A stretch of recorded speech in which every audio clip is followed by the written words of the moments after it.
what's up everybody? Welcome back to another Reverse 1999 reaction. Today we have a Cocoon Her Own. A lot of people wanted me to get to this one, and apparently it's a final boss song. That's just like the whole set of music here, the entirety of the boss battle, all the phases I assume. It's like an 8-minute some odd long song. So while I'm listening to this, I'm probably going to be talking a little bit more than usual. I do that a lot during the long ones, and I guess without further ado, let's go! Oh, I recognize this. Okay.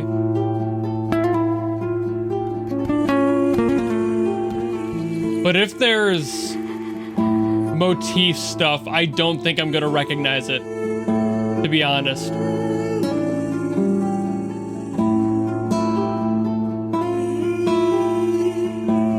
It's just been long enough since I've listened to the other one I just listened to that if there's any similarities, it'll probably be lost on me.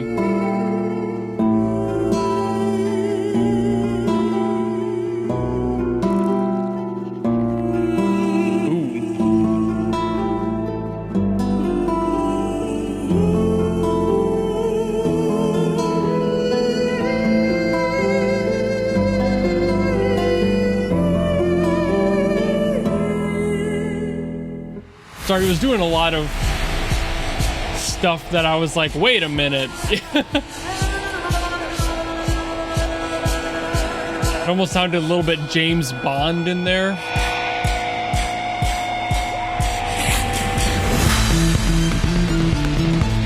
Ooh. Ooh, ooh. Just slap in. That's a nice, tight snare sound. Got kind of like a pinginess to it.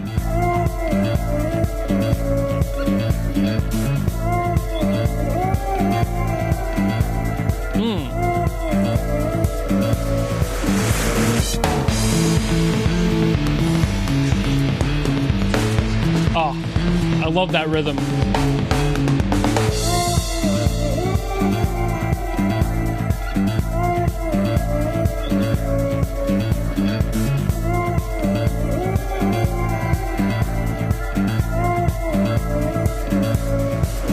Sick bass line too.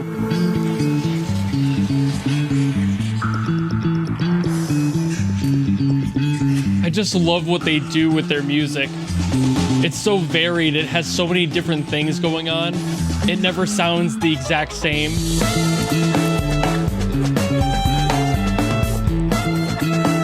Ooh. Ooh, get 'em.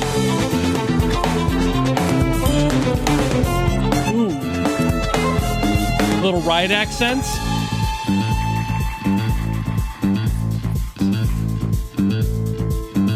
I love that they just sit on this bass line. The whole song is just forming itself around this. Ooh. Feedback on the guitars. Starting to get a little fancy with their stuff.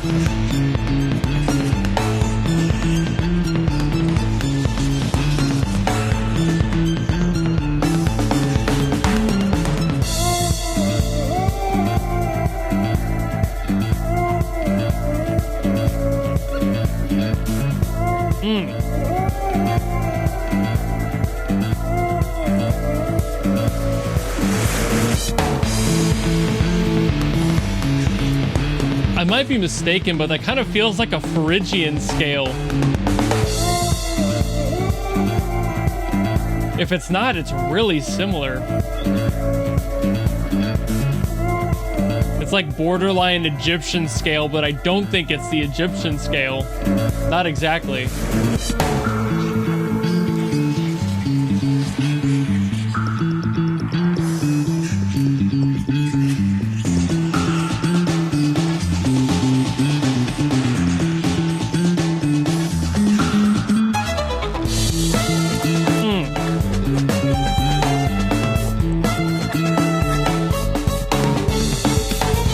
Why is this so vibey? It's a boss song, right? You don't tend to associate boss music with like funky vibes. Maybe you do in this game. That's just not what I anticipate. Ooh, transition video.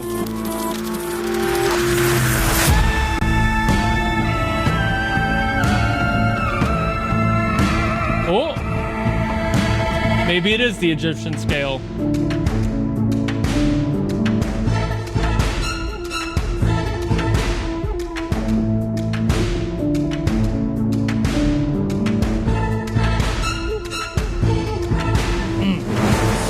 I love that psycho-esque sting on the strings. That's really good. Adding that tension that you would expect out of a boss.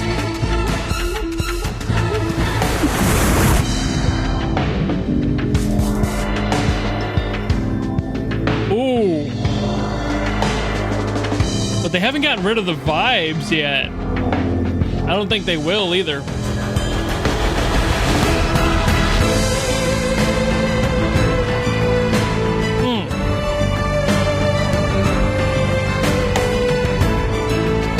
I thought I would be talking more during this, but I think I'm just vibing too hard.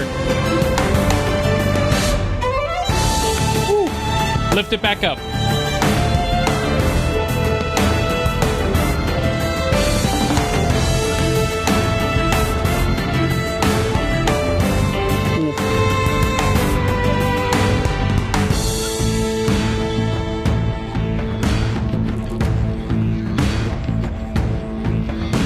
Is that a didgeridoo?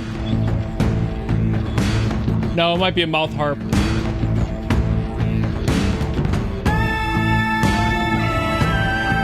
Maybe some throat singing? This is wild. There's so many sounds in here. I can't quite tell what they're going for. I wouldn't be surprised by any of those options, by the way. They all sound kind of similar, and as subtle as that was, could have been any of them.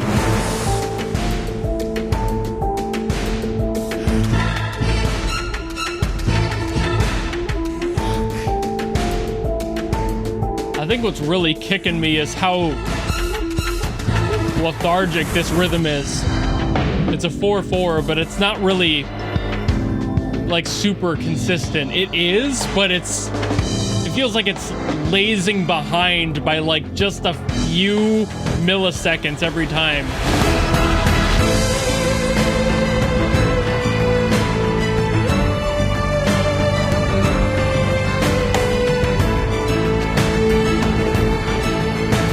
It's got like a heavy rhythm to it, like don't get me wrong there, but see when it does this part, it picks it up a little bit. The overall rhythm is the same, but the approach to it is different. It feels heavier and slower in those other sections.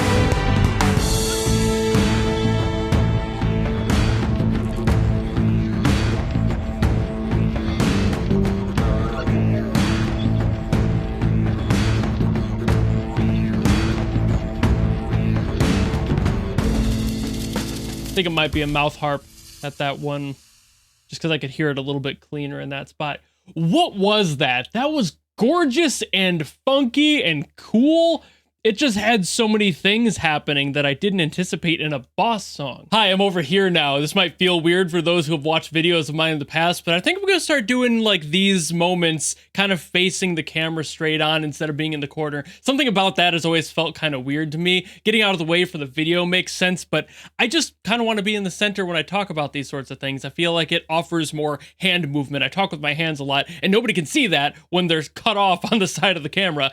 Anyway, this song, interesting. I think I'm thrown off a little bit, mostly because it sounds more like something you would hear in the normal day-to-day gameplay than I would expect out of a boss. I kind of mentioned that a few times, but it really truly sounds like something that would be more comfortable in the overall gameplay and not just something that's a boss specifically. It feels a little bit too leisurely to be a boss theme, but the first part and second parts definitely have a significant separation in their tone, and that's very boss-like. Obviously, when you start with the boss and you start with that phase 1 mood, you're gonna have something that's a little bit less serious. It's gonna be a little bit more fun, maybe. It's gonna have some more stuff going on because they have energy, you have energy. You haven't really gotten anywhere where there's like true stakes involved aside from the concept of fighting the boss. We all know how boss fights work. You kind of get into them and it's not really taken seriously until that second or third phase, and it's like, whoa, okay, time to actually try here. But for this song, the first phase was just really kind of fun. It was flowy, it was bouncy, it had a lot more movement overall. Like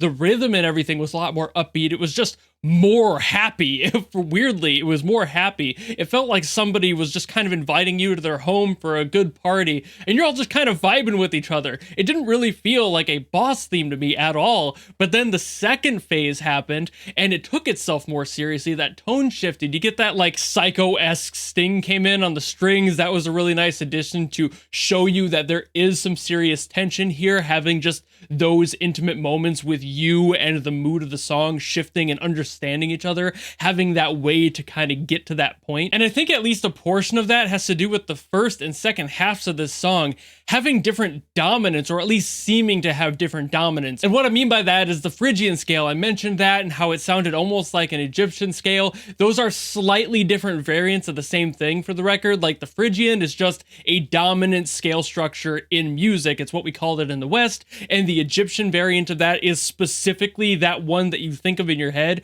when you think of like sand dunes and like the music that plays in Hollywood whenever that appears on screen.